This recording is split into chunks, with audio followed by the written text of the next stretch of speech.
Hello there. Finally had some time to sit down and flesh out my notes for Project Resistance. You can probably see them sitting here, like in the reflection of my glasses, so I apologise for that. In fact, I might.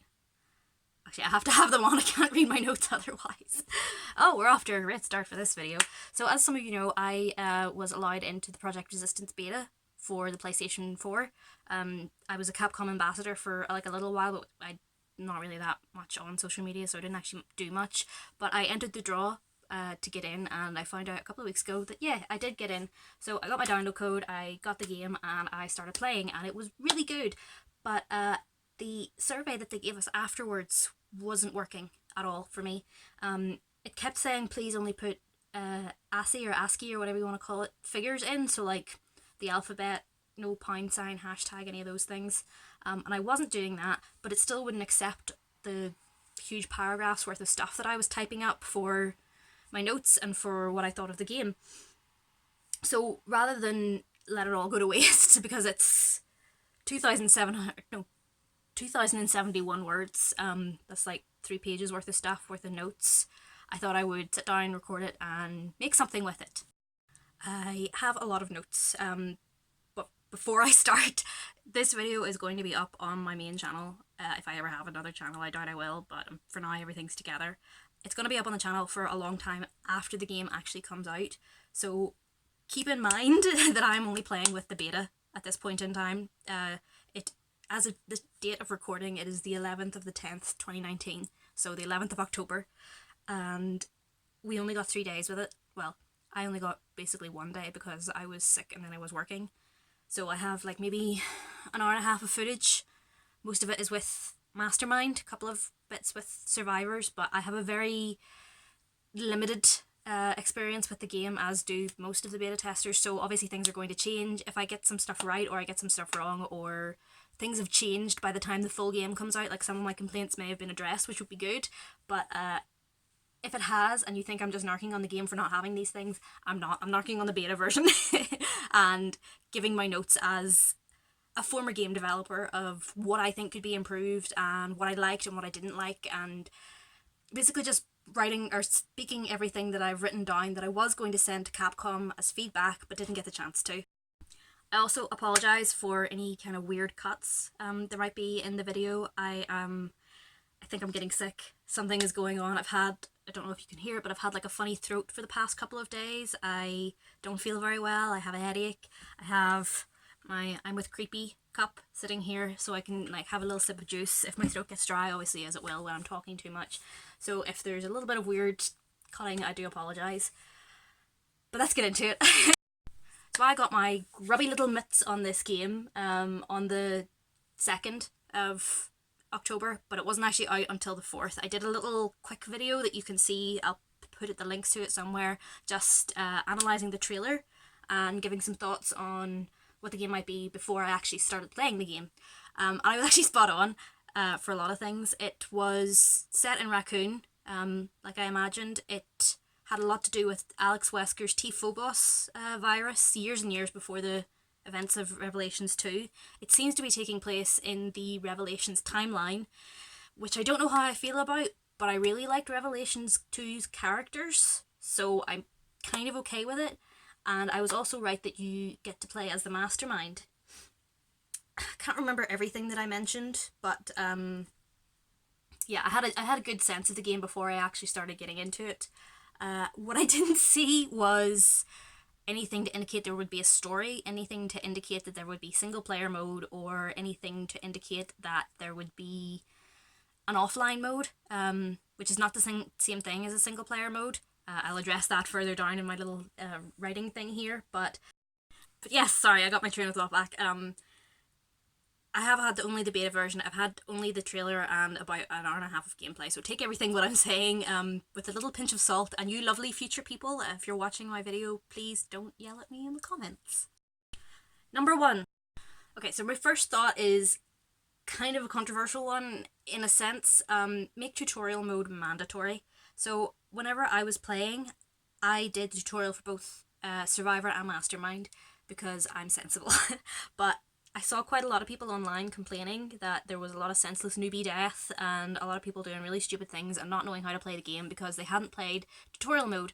So I think what they need to do is make tutorial mode mandatory, but make it in a sense that it doesn't feel like it's mandatory. Like, I think the example that I gave was Overwatch, their hero trial mode. So you can just run out in a big arena, you can mess about, you can wall jump, you can do whatever you want in Overwatch with the character that you have before you go into any of the actual gameplay modes. So you can try out a character before you have to try out the character, if that makes any kind of sense. You don't have to call it tutorial mode, Capcom. You don't have to call it training mode. You don't have to call it any of those things because this is where the controversy comes in. Some people will avoid a tutorial mode like the plague out of principle. Like they'll look at it like it's a skinless zombie dog and just run the other direction. They won't play it because they think training mode is baby mode. And it's not. It's literally just that. It's training you how to play the game so you can get the most out of the experience that Capcom's crafted for you, or any game really has crafted for you.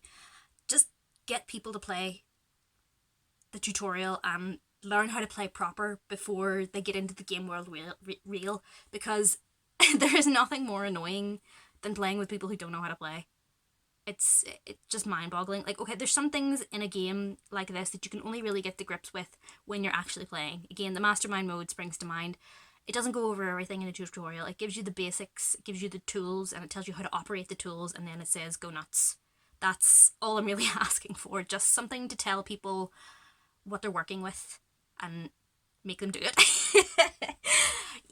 There can be some sort of workaround for this. I think the idea that I came up with was do it, but give them tokens. Like we have the Umbrella Bucks. That's what I'm calling them. The Umbrella Corporation Cashola. Whatever it was that you get in the game to spend on weapons and upgrades. Now, the Mastermind doesn't have this, but theoretically they could get points in the same sort of vein to maybe get 1 or 2 special cards to play with during the match. Just something small and, in terms of the game economy, sort of worthless, but it makes the player feel like they're achieving something, so that whenever they go into the tutorial mode and come out, they don't feel like they've lost any time. They've gained something tangible that they can use in the game that will make their experience even just a little bit more fun, so that they feel that the tutorial mode is worth checking out, is kind of where I'm going with that. Number 2. Now, I'm putting this at number 2 on my list, but it is number 1 in terms of importance, and that is I need a flashlight in this game, okay? 99% of the time that I died as a survivor, or even lost as Mastermind, was because I could not.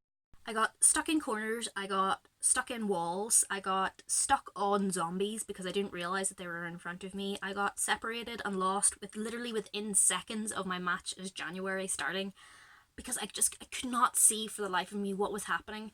Now, I understand that it is part of the gameplay to not be able to see what you're doing, but if I literally cannot see anything other than the GUI, something has gone wrong. Give me a minimap, give me a flashlight, give me something to indicate where I am in the world, because it is far too easy to get lost. Capcom in the survey said, "Did you like our beautiful graphics?" And I said no, because I couldn't see them. This game is built on the RE2 Make engine. It's built on the RE engine, which is beautiful. I love the RE engine. It makes everything glisten and shine, and just, it looks beautiful. I love it. It is one of my favourite new game engines, even though I've never got to play with it. I love the games that have come from it, like the RE2 Make and Resident Evil 7 were both made in the RE engine. And it's right, the Capcom should say something about their beautiful graphics. But the point is, I couldn't see any of these beautiful graphics. So you need to either give me a light to let me see what I'm doing, or turn up the lights. Do something. Anything. I'm begging you. Clarify that in that I don't mean a mini-map like Daniel's. Daniel is the mastermind. He has a special map that allows him to move around the cameras. Daniel doesn't really exist in the game world. He's just a voice. He has no physical presence in the game world except for being able to look through the cameras. And because of that, he has a special map that shows you the cameras, shows you zombie locations, shows you locked locations, and shows you all the locations of the survivors. So he can see everything, or the player playing as Daniel can see everything. But when you actually get into the game world and look through the cameras, you can't see shit. I did notice that at one point there was a button to turn off the lights, and when I did that, everything suddenly became much easier to see. Now, I don't know if a post-it note fell off someone's computer somewhere, but in no circumstances and in no world should turning off the lights make it easier for me to see. In fact, that was the only way I could see parts of Daniel's map, because some of the camera would not turn far enough to be included in the light sort of sphere that they had going on. It was the only way I could see what I was doing at some point in my campaign as Daniel. I have no words, just put in a flashlight. Number 3. It's probably funny to hear about cameras coming from me, the girl who can't even keep her face in frame. It's a little bit, throwing stones in a glass house, as it were. But a camera in a horror game not doing what you're telling it to do it's infinitely worse than having to look at my face. Horror game camera not doing what you tell it to do just adds to the panic, and if you're panicking over malfunctioning hardware or the game not doing what it's supposed to do but still scaring you, then you're not really having fun. There is a certain kind of horror to be had in malfunctioning hardware or software when it's intentional, but if it's unintentional and the game's just fucking up, there's no fun. Something's gone wrong. You shouldn't be doing that. Someone needs a good firm slap to get it back in order. So I am of the opinion that any camera built in a game after the early 2000s should follow you without question. Now, there is a certain kind of horror to be found in cameras being taken out of the player's control to direct them to look at something in particular. For example, Dead Space takes the camera out of your control on a number of occasions to make you look at Nicole's hallucinations. That works in a story sense, but if you're just sort of freeballing it, like we are in Resident Evil, we are having some sort of, I guess the word I would be looking for is organic tension building in horror. Things happen unscripted. The camera needs to follow you. It needs to do what you tell it. Maybe you want to look at the horror, maybe you're going to miss the horror. That doesn't matter. The camera has to do what the player is telling them to do, because if they don't, then the player is going to get lost, as I have many, many times. My camera kept getting caught in walls. It got caught outside of the build engine. Not the build engine, the actual building is what I'm looking for. It got stuck everywhere. And a camera that can get trapped on the masonry while you're being chased by someone or trying to find someone as Daniel is just, it's messing with my fun. It's breaking my flow, it's breaking my immersion. I'm not having a good time if the camera is not doing as I'm telling it to do. Now, a dodgy camera is not something that I would appreciate at the best of the times. I can see why it kind of works. Like, I'm trying to give both sides of the opinion here. I can see why it sort of works in a horror game where things are attacking you from all sides and the game designers want you to panic. But again, if I am panicking, I am not having fun. The only thing I can think to do about this is give us a button to reorientate the camera. Usually pressing both joysticks down at once will fix the camera for you.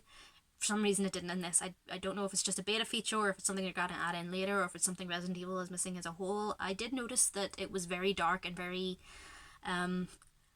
annoying to have the camera follow you in the RE2 make. Not so much in RE7 because the camera was mounted on your head and you had to look where the camera was looking, or rather vice versa. That's the only thing I can really think of. Failing that, maybe take the cameras back to RE1 where they're fixed positions.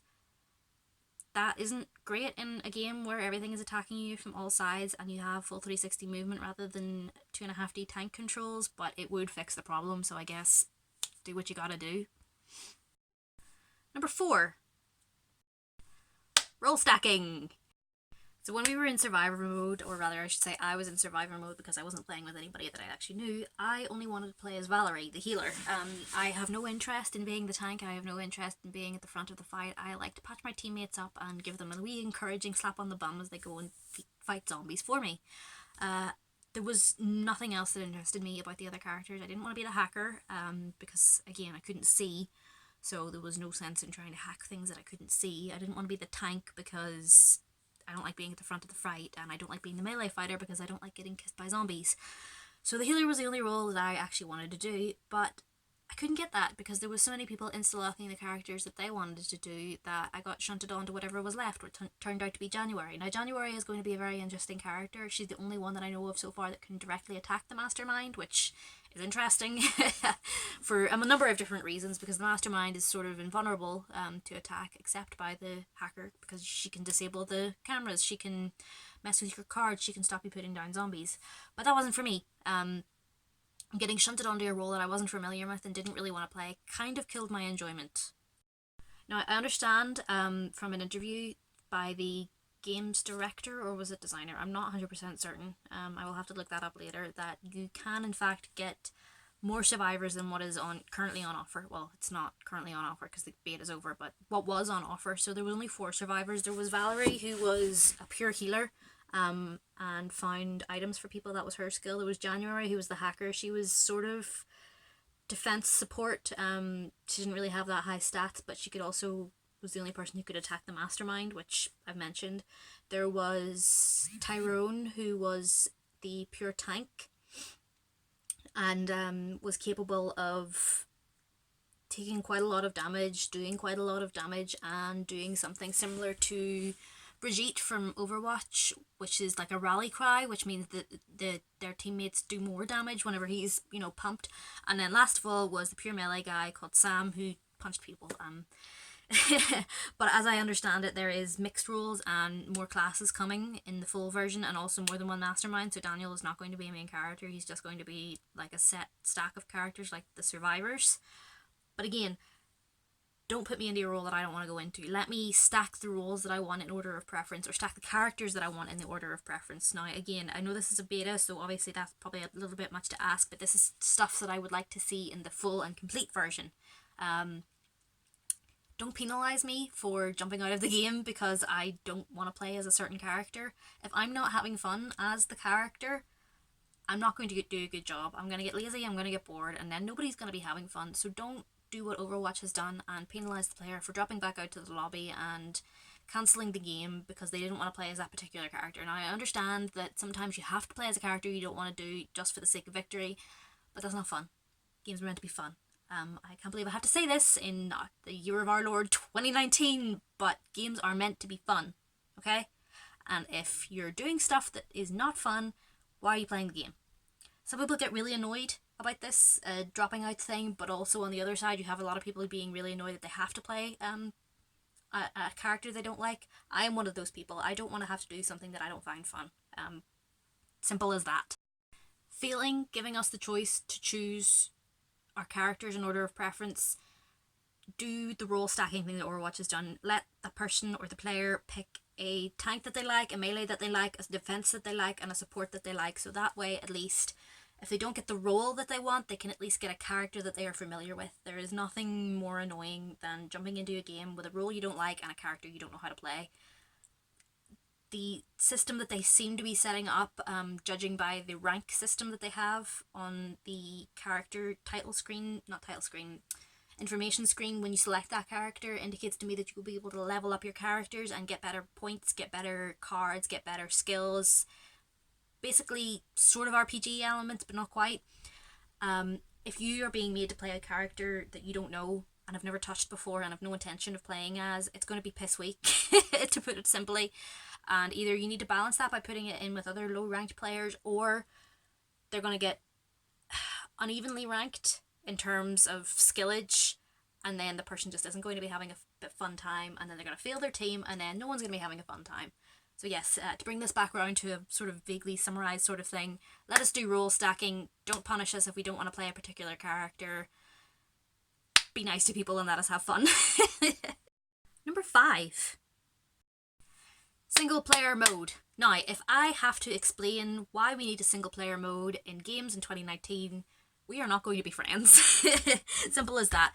There is a small nugget of bitterness in my heart for multiplayer only games that are being sold for full price in stores these days. I refuse to buy Destiny. I almost refuse to buy Overwatch. There is any other number of multiplayer only games which I turn up my nose at the mention and refuse to give them any more acknowledgement, because I don't like playing with other people. There, I said it. I don't like playing with other people online where I can't tell them to stop being dicks because I will get booted from the chat for profanity, or people will gang up on me, or any number of things. If I have to play with someone, they need to be in the room with me, okay? Simple as that. I don't care if they're doing like a LAN party sort of thing where we're all playing online but we're all in the same room and we can all talk to one another without headsets, beg your pardon, or what kind of weird Ouija board sort of seance kind of thing we have to set up so that we can all talk to one another in real time in the same room. I don't care. I'm not playing multiplayer online with people that I don't know. It's just not happening. I don't care how long I have to go up against bots. This is just a petty niggle of mine. I just will not play a multiplayer only game. When I say single player, what I really mean is story mode. I am probably one of the 3 people on the planet that enjoyed Resident Evil Revelations. I'm playing it at the moment, and I'm sure you can go over to my other videos and see what a fun time we're all having as I swear at the characters and get really annoyed. But I promise you, I am having fun. But more to the point, I like the story of the Revelations timelines, and this game seems to be set in the Revelations timelines with Alex Wesker as the sort of, I don't say main baddie because she's not on the box art. It's some other guy. I'm not 100% certain it's Daniel because you can't see the long blonde hair, but some besuited weirdo is on the front cover and they are obviously male, so it's not Alex. But I like the Revelations story timelines enough that I'm happy to see her there, and I'm happy to see where they're going with the story from a different timeline perspective. And again, falling back on the multiplayer thing, you cannot have story in multiplayer because the characters are all going to be talking over one another, we're all going to be talking over one another, and all the story and all the work that you've done is just going to be passing us right by as we explode zombie heads. And there is just no point in it all. Just either give us a story mode or don't. Trying to get back on track here because I am sort of rambling. I love the Resident Evil stories. Let's talk more about the Resident Evil stories. They are completely and totally and utterly incomprehensible in the grand scheme of things. Like, if you look from point A, which we will call Resident Evil 0, to point B, which we're going to call Resident Evil 7, it's a fucking train wreck, let's be honest with ourselves. But the games are largely self-contained. Unlike the Kingdom Hearts stories, they make the slightest bit of sense to newcomers. You can jump into any Resident Evil game at any point in the timeline and things will usually be explained. I'm trying to think of some examples. The only one I can really come up with is Code Veronica because it is a direct sequel to Resident Evil 1. In a sense, you need to know Resident Evil 1 before you play Code Veronica, otherwise you're going to be very confused and you're not really going to know what's happening on. But every other game in the series, for example 2, 4, 5, 6 and 7, you can jump in. You can do whatever you want. Characters will be explained, relationships will be explained, there's flashbacks, there's all sorts of things, and unlike this Kingdom Hearts storyline, at the end of it, you will know what's happening. Even if it's not at the end of the series, at the end of the game, you will know what's happening. So, I would say for the Resident Evil story, up until about 5, maybe along with 4, when the more fantastical elements were introduced, things were somewhat grounded in reality, and thankfully it seems that Resident Evil Resistance, or the Project Resistance game, is going to take place before everything got on a train to Crazy Town, which I am enthusiastic about. I want to know what is going on with Wesker. Is he involved? It doesn't seem like it, but they could just be keeping that under wraps. I want to know who Daniel is. I want to know who the survivors are. I want to know what happened between 1 and Code Veronica. I want to know more about the Wesker project. I want to know what happened before Raccoon City got fucked over a picket fence. I want to see characters, and I want to see plot developments, and I want to see some revelations, oddly enough. I want to see some new stuff from this game in single player mode. Let me make that very clear again. I want to see this in single player mode. If you try and cram it into multiplayer mode, I will not be playing it, because again, you cannot have a story in multiplayer mode because people are going to be talking over it and they're going to be trying to work together to beat the game without paying attention to the story. The same thing happened in Destiny. It's going to happen here if you put story in multiplayer mode. By all means, put some story nuggets in multiplayer mode. Put some character interactions, put some dialogue lines in. Don't make it a purely bland multiplayer experience, but don't put all your story eggs in one basket, is what I'm trying to say. So yeah, 5 minutes of rambling later, and we've come to the conclusion that Rebecca likes story details in games. Single player story mode, or I revolt. Number 6. So yeah, number 6, offline co-op. Now, co-op is one of those things that doesn't really appeal to me as like a forever alone type gamer, but my Wi-Fi is unstable at the best of times. I don't think it's fair that I'm going to be potentially walled off from a game that I have paid for because my Wi-Fi is throwing a shit fit. Uh, Even if it's just like a practice mode where I can play with somebody in my room, or maybe it's, I don't know, a local co-op match against AI. I genuinely can't think of any reason why you would have co-op as offline in a game like this, because as they proved in 6, co-op horror games don't really work. There is something to be said about having 4 players against 1 in this kind of game. I think this will be okay because you need 4 people on hand to deal with the monsters because they have so much health. It's like Left 4 Dead, you needed 4 guns worth of survivors on hand to deal with the hordes. There was just so much happening and so much going on that you needed 4 people to do that. But this game is very focused and tightly contained, and if you tried to throw a horde into a game like this, I feel like the RE engine would burst into flames. It's not meant for handling these sort of physics engine type shenanigans with loads of characters flying about. It's not meant to handle the sheer volumes of blood and guts and gore that would be on screen. This is not what the RE engine is about. The RE engine is about very slow paced, slow building horror. I don't know where they're going to go with it, to be honest, in terms of horror with multiplayer, because as I said in 6 it just did not work. It killed all the horror. But I suppose the panic element of trying to corral all of your fellow survivors into the one room to deal with the threats and to deal with the puzzles could be kind of scary. I don't know. If you have to have online multiplayer, I feel like you should have offline co-op as well. I'm not as enthusiastic about this as the other things because it's personally not something that I'm going to touch. I am going to go with the single player. And well, there's an idea. You could do something similar to Overwatch where you're just playing against the bots. Maybe you don't get as much points for doing it. Maybe you don't get as many rewards or whatever it is they're going to incentivize us to play with. But being able to go in and just play against the bots and test out moves without having to play with other people in Overwatch is fun. So maybe you could do something like that in Project Resistance, similar to the training.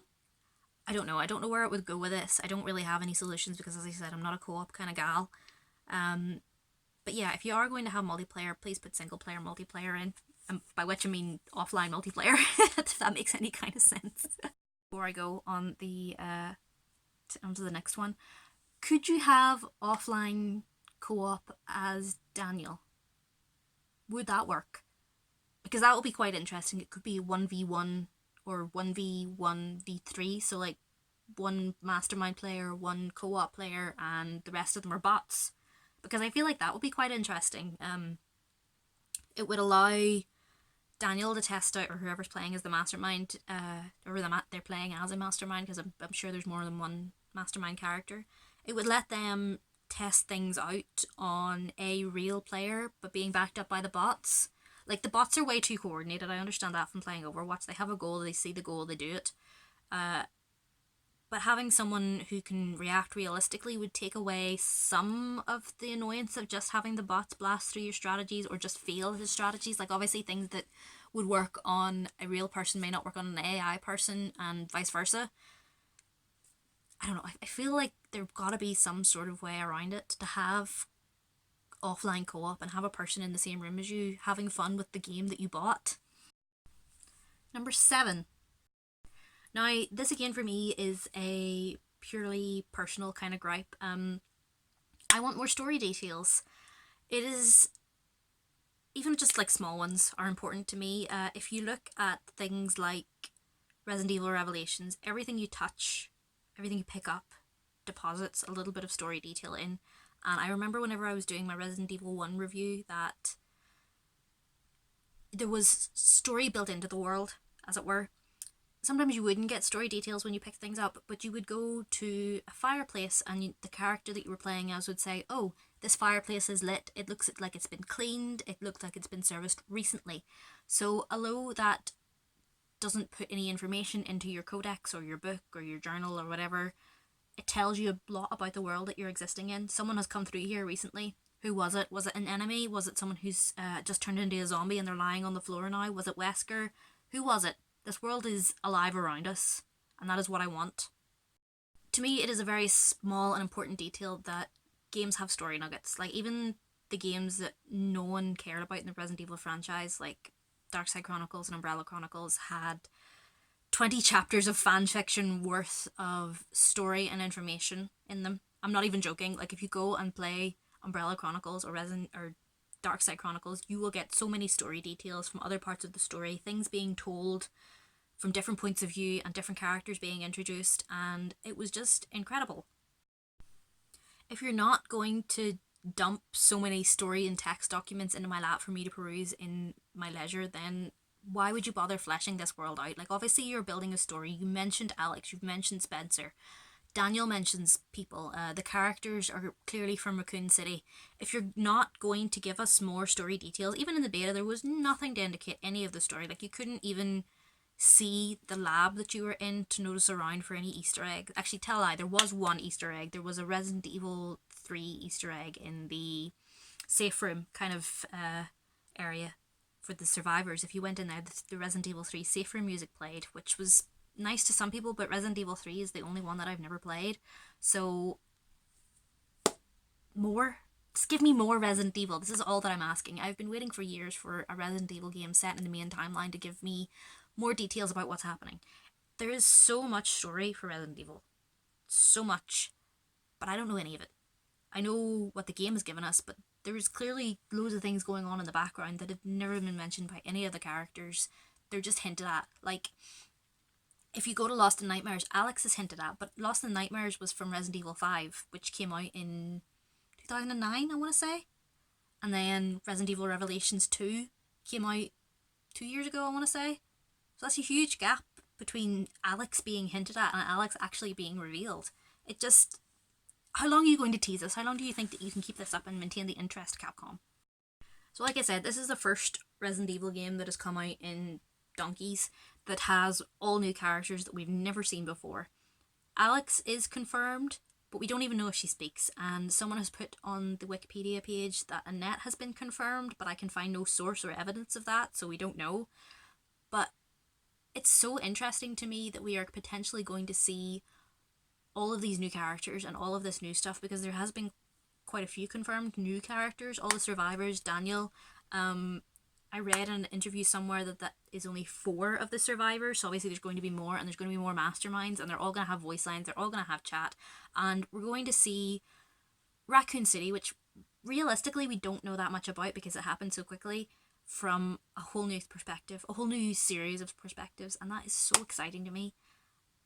I'm really excited for more story details, and I will be forever disappointed in this game that has so much potential to give us so many new story details if it doesn't have them. Number 8. I'm running out of fingers. Okay, so this one is kind of like a petty niggle, but it's important nonetheless. What I really want is health bars for the zombies when you're playing as a mastermind. Now, I can see why some people seem to think that the mastermind is kind of overpowered. There is a trait that Daniel can get called Bloodlust. Basically what it does is whenever you hit someone, you regain the health equivalent to what kind of damage you did to them. Now that can be easily fixed by just lowering the zombie's damage, or sort of raising and lowering, if that makes sense. Like, you can maybe half what the zombie's damage is doing in terms of getting health back. So like, say you do 200 damage, right now you would get 200 health back, which means you can keep going as a zombie for ages and ages and ages, and that's quite annoying for the players. But if you change it so that maybe the zombie got 100 health back or 75 health, the players don't do that much damage unless they're shooting at you or they're attacking you, but when you're attacking them, or if you have them in a grapple, there's not much they can do. So I understand why that is annoying, but from a mastermind point of view, not knowing where your health is confusing. I remember quite vividly, I cornered someone playing as Tyrone and I just beat the shit out of them for like 20 minutes. Okay, that's a bit of an exaggeration. I had a really long time as the zombie, and I was getting bogged down in that because I really wanted the player to die, and they were doing damage to me, but I wasn't dying back. It's confusing, and it's disorientating, and it's also distracting the mastermind player and getting them bogged down playing as a zombie, when what they should really be doing is playing as a zombie for a little bit just to jump into the fray, and then jumping back onto the cameras to set traps and do other stuff. The regen power up is my main gripe.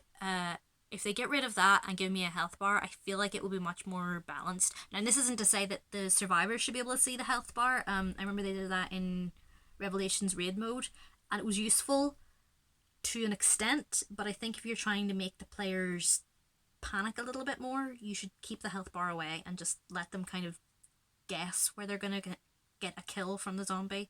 But it really would be mandatory for the player who's playing as the mastermind to know how much time that they have left. Actually, there's another good idea. You could set a timer for the mastermind player to play as a zombie. Like, they can jump in and they have, say, 30 seconds, no health bar, do as much damage as you can. That would be a pretty good fix, actually, I think. Just because it would stop you again from getting bogged down, and it would also mean if the player gets killed, they get bounced back immediately. It would stop the survivors from getting... That really is a good solution. I can't believe I came up with that on the fly. Number 9. I don't know what's going on here. Okay, again, this is another sort of petty one. I probably should have mentioned it beforehand, but can you fix the camera's field of vision in terms of, like, in relation to its movement? Now, what I don't mean is the player character camera sitting on their shoulder behind them. I literally mean the mastermind's cameras. What I found whenever I was playing was that I could see much further than I could actually turn the camera, or vice versa. I don't know if it was an intentional thing, but it was very irritating to be able to see parts of the map as Daniel, but not be able to place, or not be able to play in that area, or to place things in that area. Like, there is a room just before you get to the first gate, or the first puzzle, and if you turn the camera all the way to the right, you can see a vending machine in another corridor. Now, the survivor players can go down there, but you can't get the camera there to put, say, a leg hold trap or maybe a zombie dog. I don't know if this was intentional, but it's disorientating to me. I spent quite a long time trying to figure out why I couldn't get into that. I pressed all the buttons and everything. If they just decided to cut off the camera vision, sort of where your field of play ends, I think that would solve it pretty quickly. I suppose not being able to see the survivors in certain areas would also be a little bit annoyed, so there's got to be some sort of workaround, like narrow the gap between where you can play and where you can see, if that makes sense. So say there's like a gap this much where you can still see but you can't get into this area, so here's your where you can see and here's where you can play. There's a gap, you just like narrow that a little bit, and I think that would fix it. Number 10. Now, I complained in my other video where I was talking about the preview of the game that it seemed to me like it would be quite boring if the player got to choose the map. Now, what I mean by that is, if the player has the choice, they may stick with the one map and get really, really, really good at it and have an unfair advantage over other players who maybe aren't as familiar with that map. Personally, that might not be a problem for me because I get very bored very easily with the same thing. I know you can switch the presets around, but at the same time, you're still looking at the same map over and over again.